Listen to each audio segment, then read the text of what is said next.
पहले विनोद जी, आप जी आपकी भविष्यवाणी। विनोद जी, बहुत दिन से मैं कोशिश कर रहा हूं, 1-1.5 महीना हो गया। विनोद जी भविष्यवाणी करिए, कह रहे हैं अभी रुकिए, अभी थोड़ा रुकिए, थोड़ा चुनाव पकने दीजिए। पक गया भाई, अब बताइए। देखिए यहाँ पर आप तो यहीं, आप तो अमेरिका भी नहीं गए। नहीं हमारे मित्रों में मतलब वास्तव जी अमेरिका से मान लीजिए देख रहे हैं, नहीं मैं लाइटर मोड में कह रहा हूँ, वो बिहार को समझ रहे हैं। सतीश जी तो बिहार के ही हैं, तो उनसे बेहतर बिहार को कौन समझ सकता है। हमारे पूरे पैनल में विजय जी समझ सकते हैं, इनका भी कुछ बिहार से नाता है बड़ा गहरा। देखिए पहले प्रशांत किशोर की बात कर लेते हैं। मुझे कोई आश्चर्य नहीं सर्वे पर, अब 23% ना हो 22% हो, लेकिन निश्चित रूप से प्रशांत किशोर ने ग्राउंड गेन किया है।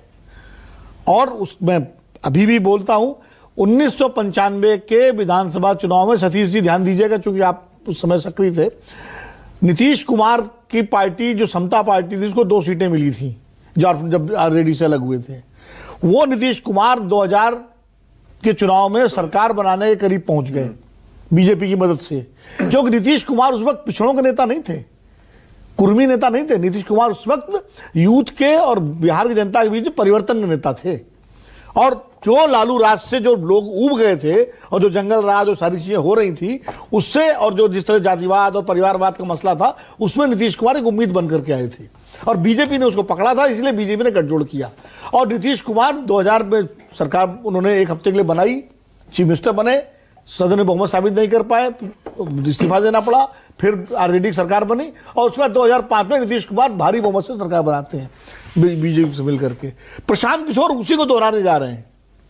मैं ये नहीं कह रहा हूं कि सरकार बना लेंगे, वो उसी महत्वाकांक्षी वोटर की उम्मीद बन गए हैं जो बिहार में आरजेडी के साथ है नहीं या जाना नहीं चाहता, और एनडीए और जनता दल यू से अब निराश हो चुका है, क्योंकि उनका भी 20 साल का जो रिकॉर्ड है, कोई बहुत शुरुआत 2005 से 2010 छोड़ दीजिए या 2015 तक का, 15 के बाद से नीतीश कुमार जी का रिकॉर्ड जो है वो बहुत अच्छा रिकॉर्ड नहीं है सरकार चलाने के मामले में। एक तो पलटी इधर से उधर, तो वो सब कोई मतलब नहीं रह गया। जो आरोप प्रशांत किशोर ने सम्राट चौधरी पर लगाए वो नीरज कुमार लगा चुके हैं, सेम सारे आरोप। आज उन्हीं के साथ वो बैठ के राय शेयर करते हैं नीतीश कुमार। नीतीश कुमार का नैतिक आवरण खत्म हो चुका है कि आपने तेजस्वी पर आरोप लगा ईडी का और उसका रेलवे घोटाले वाला, आपने सरकार बता दी ये कहते हुए कि हम भ्रष्टाचार के खिलाफ हैं, इसलिए हम वापस जा रहे हैं महागठबंधन तोड़ करके। और आज सम्राट चौधरी पर तो सारी चीजें सामने हैं, आप साथ डैश शेयर कर रहे हैं, तो वो क्या आपका नैतिकता रह गई? तो वो सब उनका आवरण खत्म हो चुका है। सुशासन का जितना उनको फल मिलना था वो लगातार मिल चुका है।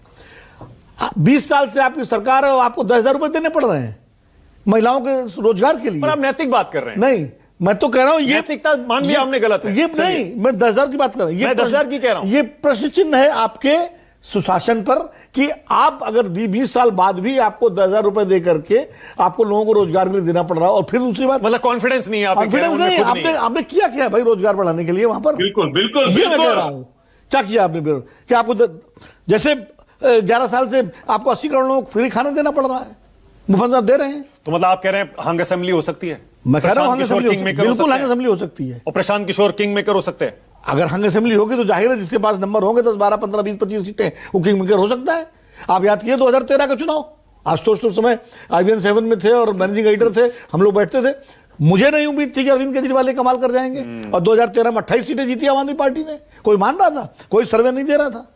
तो अगर अरविंद केजरीवाल अन्ना आंदोलन का उत्पाद थे, तो प्रशांत किशोर भी 3 साल से लोगों के बीच मेहनत कर रहे हैं। पर ये 10,000 रुपए क्यों नहीं चलेंगे? महाराष्ट्र में भाई 2,000 रुपए 2,500 रुपए चल गए, मध्य प्रदेश में चल गए, इतने प्रचंड बहुमत आया। 10,000 रुपए चलेंगे, लेकिन वो कॉन्स्टिट्यूंसी महिलाओं की तो ऑलरेडी नीतीश कुमार के साथ है। ज्यादातर महिलाओं का वोट तो नीतीश कुमार को लगातार मिल रहा है, उसी में वो कितना ऐड कर लेगा? वो चल भी सकता है, मैं खारिज नहीं कर, मैं तो अपना विश्लेषण बता रहा हूं कि अगर एनडीए 120 सीटों के आसपास या 115 के बीच में मान लीजिए 100 रिटेन करता है, तो 10,000 रुपए को जैसे कर पाएगा रिटेन। ओके, अदरवाइज तो नीचे जा रहा था वो। अगर रिटेन कर पाएगा तो 10,000 रुपए को रिटेन कर पाएगा, जो 2020 का रिकॉर्ड है। अगर कर गया तो वो 10,000 रुपए की वजह से, अदरवाइज तो बहुत नीचे। जो जंगल राज का सारा आरोप था, पटना में दिन दहाड़े मर्डर हो रहे हैं, अस्पताल में घुस के लोग मारे, ये सब चीजें लोग भूल जाएंगे क्या?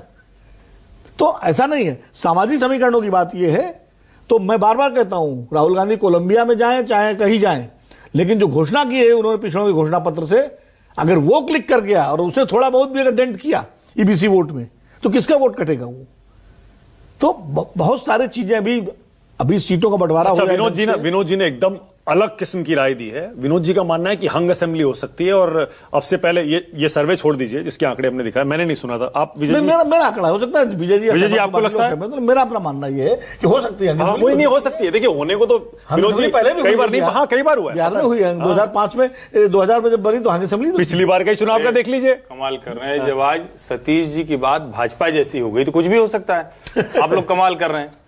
अब इससे ज्यादा कुछ हो सकता है, कुछ भी हो सकता है।